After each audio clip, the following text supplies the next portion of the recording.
ሲሸፋፈን የከረመው የኢትዮጵያና የኤርትራ ጉዳይ አሁን አደባባይ ወጥቷል። ኢሳያስ በግልጽ የቀድሞ አጋራቸውን የኢትዮጵያ መንግስት ነቅፈዋል። ጦረኛና መሰል ስሞችን ጠቅሰው የኩሽና ሴም ፖለቲካን አነሳስተዋል።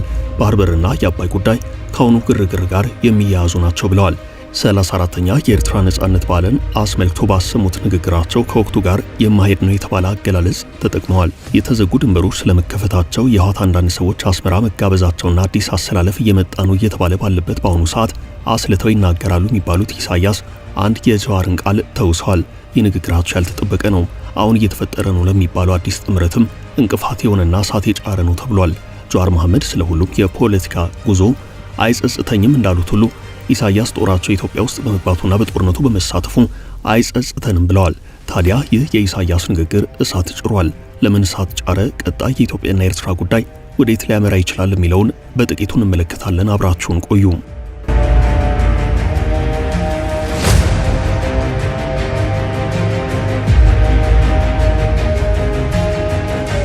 ኢሳያስ አፈወርቂ የኢትዮጵያና ኤርትራ ግንኙነት ምን ላይ እንደሆነ ግልጽ አድርገውታል። ኢትዮጵያና ኤርትራ ግንኙነታቸው ጥሩ የሚባል አይደለም፣ ብዙዎች የሰጉት ግጭትም በትክክል ስጋት እንደሆነ ታይቷል።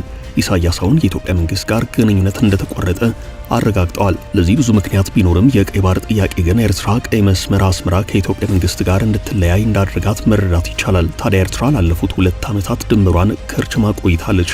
በረራዎች ተቋርጠዋል። የስልክ ግንኙነቱም እንደዛው። አሁን ደግሞ ኢሳያስ ከኢትዮጵያ መንግስት ጋር የነበረው መልካም ግንኙነት መበላሸቱን የሚያሳብቅ ንግግር አድርገዋል። ይህም ቢሆን የኤርትራ መንግስት በትግራይ ካሉ በተለይም ከአንደኛው የህወሓት አንጃ ጋር ግንኙነት እያደረገ ስለመሆኑ ሲነገር ሰንብቷል። አንዳንድ የትግራይ አክቲቪስቶች በግላጭ አስመራ ላይ ታይተዋል። ከኢትዮጵያ ፌዴራል መንግስት እውቅና ውጭ የሆነ አዲስ ጥምረት ስለመፈጠሩና የዛላምበሳ ድንበር ስለመከፈቱ መረጃዎች እየወጡ ነው። መንገዱ ሲከፈት በርካታ ሸቀጦች ከኢትዮጵያ በኮንትሮባንድ ወደ ኤርትራ ሲጓጓዙ የሚያሳዩ ምስሎችም ተለቀዋል። የባህር በር ያላት ሀገር እንዴት የባህር በር ከሌላት ሀገር ሸቀጥ በኮንትሮባንድ ታስገባለች የሚል ጥያቄ ይነሳል። ምናልባት የኤርትራ ኢኮኖሚ ዝግ ኢኮኖሚ በመሆኑ እንደ ልብ ከውጭ የሚሸመትና የሚገባ ነገር ስለሌለ በኢትዮጵያ በኩል የሚገባው ምርት ወደ ኤርትራ መሻገሩ ያን ያህል ላያስገርም ይችላል። የሆነ ሆኖ በትግራይ በኩል ከኤርትራ ጋር የፌዴራሉ መንግስት ያልፈቀደው ግንኙነት ስለመኖሩ ብዙ ምልክቶች አሉ።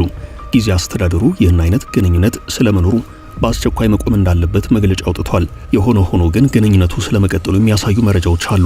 አዲሱ ጥምረት የፋኖ ኃይላትን ጭምር ያካተተ ሊሆን ይችላል በሚል ጥርጣሬያቸውን የሚገልጹ አስተያየት ሰጪዎች ይደመጣሉ። ይህ ጉዳይ ለፌዴራሉ መንግስት በቀላሉ የሚታይ አይደለም። ይህ ባለበት ሁናቴ ታዲያ ኢሳያስ በ34ኛው የነጻነት በዓል ላይ ሰራዊታቸው ትግራይ ውስጥ መግባቱ እንደማይጸጽታቸው መናገራቸው አዲሱን ጥምረት በበጎነት ላዩት አንዳንድ የትግራይ ፖለቲከኞች ቅር ያሰኝ ነበርም።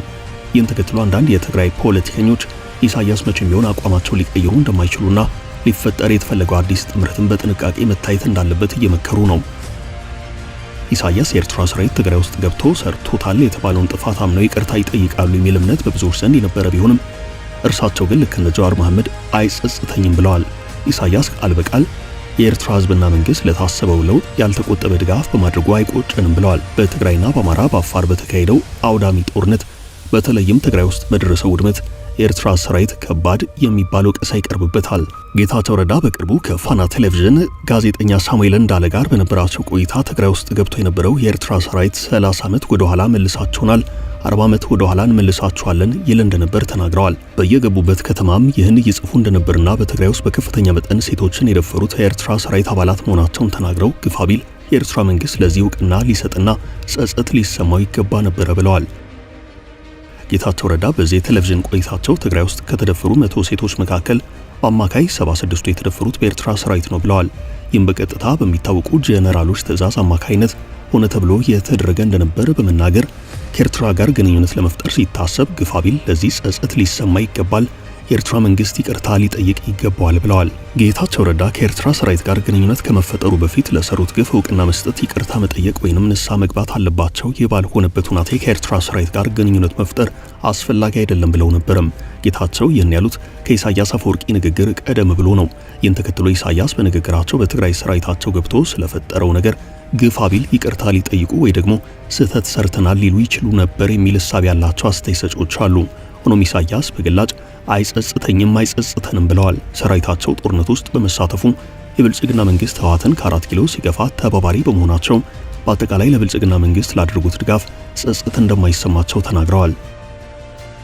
ይህ የኢሳያስ ንግግር ያላስደሰታቸው የትግራይ ፖለቲከኞች አሉ። ኢሳያስ ሁሌም የተረጋጋች ኢትዮጵያን አይፈልጉም የሚል ከቀድሞ መንግስት የጀመረው ወቀሳ አለም። በእርግጥ ኢሳያስ ከባድ ሂሳብ ሰርተው መጫወት የሚችሉ በዚህም ልምድ ያላቸው ፖለቲከኛ መሪም ናቸው። ይህን ሁሉም ጎረቤቶቻቸው ይመሰክሩላቸዋል። ኢሳያስ ሁሌም ሀገራቸውንና መንግስታቸውን ያስቀድማሉ። ወዳጅነት ወይንም ጥምረት ከዚህ ቀጥሎ የሚመጣ ነገር ነው። በተለይ ኢሳያስ አንድነቷ የተጠበቀና የጠነከረች ኢትዮጵያ ስጋቴ ናት ብለው ያምናሉ። አንዳንዴ ከኢትዮጵያ ለመረጋጋት ጀርባ እጃቸው እንዳለበት በስፋት ይጠረጠራሉ። በእርግጥ ኤርትራን ታህል ከቁጥር አንጻር እዚህ ግባ የማይባል ህዝብ ያላት ሀገር ከ120 ሚሊዮን በላይ ህዝብ ያላትን ኢትዮጵያ ከጀርባ ማመስ ከቻለች ችግሩ የኢትዮጵያ እንጂ የኢሳያስ ሊባል አይችልም የሚሉ አስተያየት ሰጪዎች አሉ። አሁን አንድ ስጋት ከፊት ለፊት እየታየ ነው። ይህ ስጋት ግልጽ የግጭት ስጋት ነው። የጦርነትም ሊባል ይችላል። ኢትዮጵያና ኤርትራ በጣልቃ መግባት ሰበብ ወይንም በባህር በርና በሌሎች ጉዳዮች ወደ ግጭት ሊያመሩ የሚችሉበት እድል እየሰፋ መጥቷል።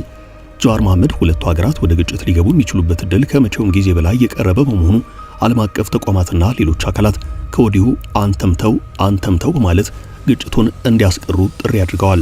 ኢሳያስ ኢትዮጵያ በአፋር በኩል ቀይ ባህር ለመድረስ ዳርዳር እያለች ነው ሲሉ በሰሞንኛው ንግግራቸው ጠቆም አድርገዋል። ግጭት ቢቀሰቀስ በአፋርና በሌላ አቅጣጫ ተብሎ ሊመረጥ አይችልም። ሰፊውን ወሰን የሚያካልል ትግራይንም የሚመለከት ነው። ጌታቸው ረዳ ከፋና ቴሌቪዥን ጋር በነበራቸው ቆይታ ካወጧቸው ሚስጥሮች መካከል አንደኛው ከበድ የሚለው እዚህ ጋር ሊጠቀስ የሚችል ነው። ጌታቸው በወደብ ጉዳይ ሊነሳ የሚችለውን ጦርነት ትግራይ ውስጥ ለማካሄድ አንዳንድ የህወሓት ጄኔራሎች ፈልገዋል ብለዋል። ምክንያታቸውን ጭምር እንዲህ ሲሉ ገልጸዋል። አንዳንድ የህወሓት ጄኔራሎች በወደብ ጉዳይ ከኤርትራ ጋር ውጊያ ይነሳል በሚል ጦርነቱ ትግራይ ውስጥ እንዲካሄድ ስትራቴጂ ነድፈው እየተንቀሳቀሱ ነው ያሉት ጌታቸው ረዳ ቃለ ምልልሱን በሰጡ ማግስት ይህ ብዙዎችን ግራ ያጋባና ለምን የሚል ጥያቄ እንዲፈጠር ያደረገ ነው። ጦርነትን ያህል ነገር ያውም የሁለት ሀገርን ውጊያ በራስ ሜዳ እንዲሆን መፈለግ ከምን የመነጨ ነው የሚሉ ጥያቄዎች ተነስተዋል። ጌታቸው ረዳ እንደሚሉት ጄኔራሎቹ የፈለጉበት ምክንያት አላቸው። ምክንያቱ አሁን ጌታቸው ረዳ የጠቀሷቸው አካላት የፌደራሉ መንግስት የመምታት ዓላማ ያላቸው መሆኑ ነው። የዚህ ፍላጎት ዓላማ የፌደራሉ መንግስት ትግራይ ውስጥ ገብቶ ሲዳከም በትግራይ ወጣቶች ድጋሚ መስዋዕትነት እንድናለን ብለው ማሰባቸው አደገኛ ስሌት ነው። ጌታቸው ረዳ ለመከላከል ስንሞክር እዚህ ሰላም ከሆነ ተጠያቂ እንሆናለን ብለው የሚያስቡ ጄኔራሎች እንቅፋት ፈጥረውብናል ብለዋል። ከኤርትራ ጋር ጦርነት አያስፈልግም ያሉት ጌታቸው ረዳ የትግራይ ወጣት ከዚህ በኋላ ለየትኛውም ጦርነት ፍላጎት የለውም፣ መስዋዕትነትም ሊበቃው ይገባል ብለዋል። በወደብ ጉዳይ ጦርነት ከተነሳ የውጊያ ሜዳው ከትግራይ ውጭ እንዲሆን እስከ ጥግ ድረስ መታገሌን እቀጥላለሁ ብለዋል አቶ ጌታቸው ረዳም። ጌታቸው ረዳ በአሁኑ ሰዓት የጠቅላይ ሚኒስትር አብይ አህመድ የምስራቅ አፍሪካ ጉዳዮች አማካሪ ሚኒስትር ናቸው። ጦርነቱ በትግራይ ምድር ፈጽሞ እንዲካሄድ አልፈልግም ብለዋል። ሰላም መፈጠር አለበት። በኢትዮጵያም በኤርትራ መካከል ጦርነት መፈጠር የለበትም። የኤርትራ ህዝብ ለአደጋ መዳረግ የለበትም እምነቴ ነው። ግን መምረጥ ካለብኝ የትግራይ ህዝብ ድጋሚ ጦር አውድማ የሚሆንበት ሁናቴ እስከ መጨረሻው ድረስ እንዳይሆን እታገላለሁ ብለዋል። በአጠቃላይ ኤርትራና ኢትዮጵያ የግጭት ስጋት ውስጥ ይገኛሉ። ኤርትራ ከዚህ ቀደም ከኢትዮጵያ ጋር የመዋጋት ፍላጎት የለኝም ዝግጅቱም የለኝም ብትልም የትናንቱ የኢሳያስ ንግግር ግን የታሰበ ነገር እንዳለ ጠቋሚ ሆኗል። ጠቅላይ ሚኒስትሩ በመጨረሻው የፓርላማ ውይይት በባህር በር ምክንያት ኢትዮጵያ ወደ ጦርነት መግባት እንደማትፈልግና ጥያቄውን በሰላማዊ መንገድ ብቻ ለመፍታት እንደምትሰራ ተናግረው ነበርም። የሆነ ሆኖ ሁለቱ ሀገራት ወደ ግጭት መግባት አያስፈልጋቸውም የሚለው የሚያከራክር አይደለም። ኢትዮጵያ ውስጥ አሁን ድረስ የሚካሄዱ በሁለት ትልልቅ ክልሎች የሚደረጉ ውጊያዎች አሉ። ይህ ምጣኔ ሀብቱን፣ ፖለቲካውን፣ ማህበራዊ ህይወቱን አናግቷል። ኤርትራም ኤርትራ ናት። በወጣቶች ስደትና በማዕቀብ ኢኮኖሚያ ተጎድቷል። ጦርነት የመሸከም አቅም አላት ተብሎ አይታሰብም። ሁለቱም እንደ ህዝብ ከዚህ ቀደም የተፋሰሰው ደም በቂ ነው ሊሉ ይገባል። ሁለቱ ሀገራት ወደ ግጭት ሲገቡ ምን ያህል ከባድ ውድመት እንደሚደርስ ከዚህ ቀደም ባደረጓቸው ውጊያዎች የደረሰውን ኪሳራ ማየት በቂ ነው።